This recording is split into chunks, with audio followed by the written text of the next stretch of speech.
Today we're diving deep into the newly revealed PS5 Pro and answering the big question, is this $700 price tag justified?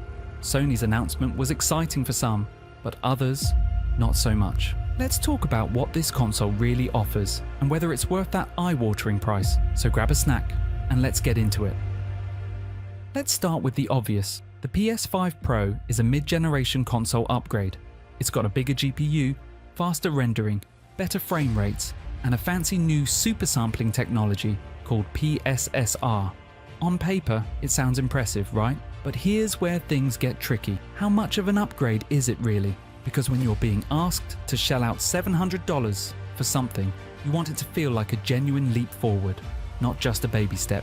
Now, to be fair, Mark Cerny, Sony's lead system architect, did his best to sell us on the PS5 Pro's capabilities. But let's break it down in real terms. The Pro promises better ray tracing, enhanced detail, and smoother frame rates.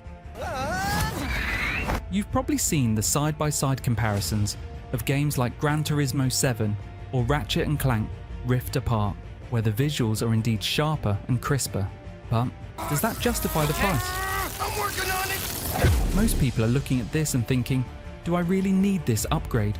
After all, we're only about 4 years into the PS5's life cycle, and it's not like the base PS5 is struggling. In fact, it's only now that developers are really starting to push the PS5 hardware to its limits. So why the rush for a Pro version, especially when so many games are still being developed with the base PS5 in mind?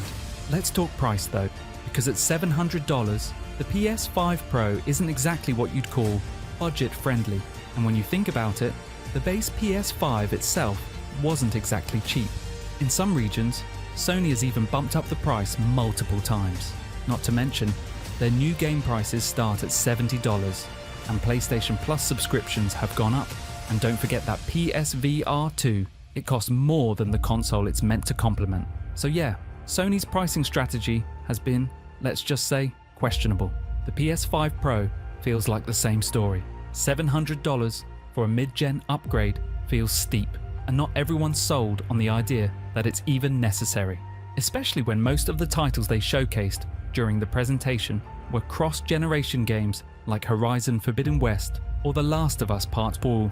These games were already pushing the PS5 hard, so the Pro enhancements just feel like a slight improvement. We're talking higher frame rates, sharper textures, and more dynamic lighting. If you're someone who loves having the best of the best, then sure, this might appeal to you. But for the average gamer, the PS5 Pro doesn't seem to add enough to justify the hefty price tag. And here's a fun fact, the $700 doesn't even include a disc drive. Yep, you'll have to buy that separately. So now, we're talking about spending even more for something that, arguably, should have been included in the first place. Let's be real for a second. The PS5 itself is still fresh. There are still a ton of games that haven't fully tapped into the potential of the base console. The leap from PS4 to PS4 Pro made sense back then, because the original PS4 was already showing its age, but the PS5 still has a lot of life left in it. Why not focus on optimizing games for the hardware we already have, instead of pushing a new console? The marketing around the PS5 Pro seems to be aimed at enthusiasts, the kind of people who always want the newest, most powerful gear, and that's totally fine. There's definitely a market for that, but for most gamers, the base PS5 does more than enough. And let's not forget, it's already hard enough for people to get their hands on a PS5 in some regions. Adding another model to the mix could make things even more confusing and frustrating for consumers.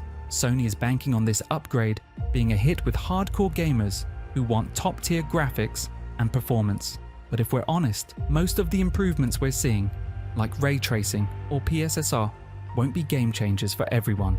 Yes, the graphics are a bit sharper and the frame rates are smoother, but at $700, is that really enough to sway the masses? Now let's compare it to some of the other options out there. Xbox, for example, has been focusing on their Game Pass and backward compatibility, which offers a ton of value for gamers without asking for a huge investment in new hardware every few years.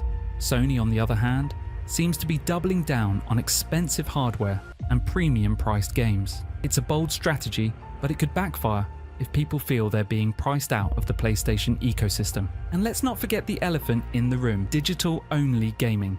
The PS5 Pro, like its predecessor, is pushing gamers further into the digital age. And while that might be convenient for some, there are definitely concerns about long-term game ownership and access. What happens if a game gets removed from the store, or if a service is shut down? These are questions that more and more gamers are starting to ask as physical media becomes less common. So what does the PS5 Pro mean for the future of gaming?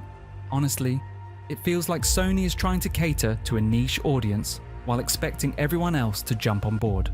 But for many, the PS5 Pro might just be overkill, especially when most gamers are still more than happy with the base PS5. The real test will come when we see how upcoming games perform on the PS5 Pro versus the base model. If titles like Death Stranding 2 or GTA 6 show massive improvements, then maybe, just maybe, the Pro could start to justify its price. But as of now, it feels more like a luxury than a necessity. In conclusion, the PS5 Pro has a lot going for it. If you're someone who craves the latest tech and are willing to spend big. But for the majority of gamers, the base PlayStation 5 still holds up incredibly well, and there's no rush to upgrade. Sony has made some questionable pricing decisions lately, and this $700 console feels like yet another example of that. The real question is whether you think those slight performance gains are worth the investment. Let me know what you think.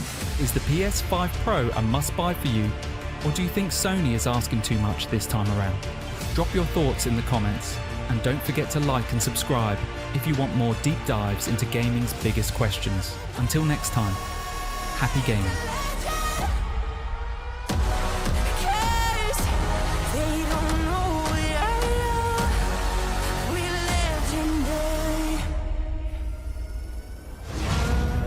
Don't let me hang it.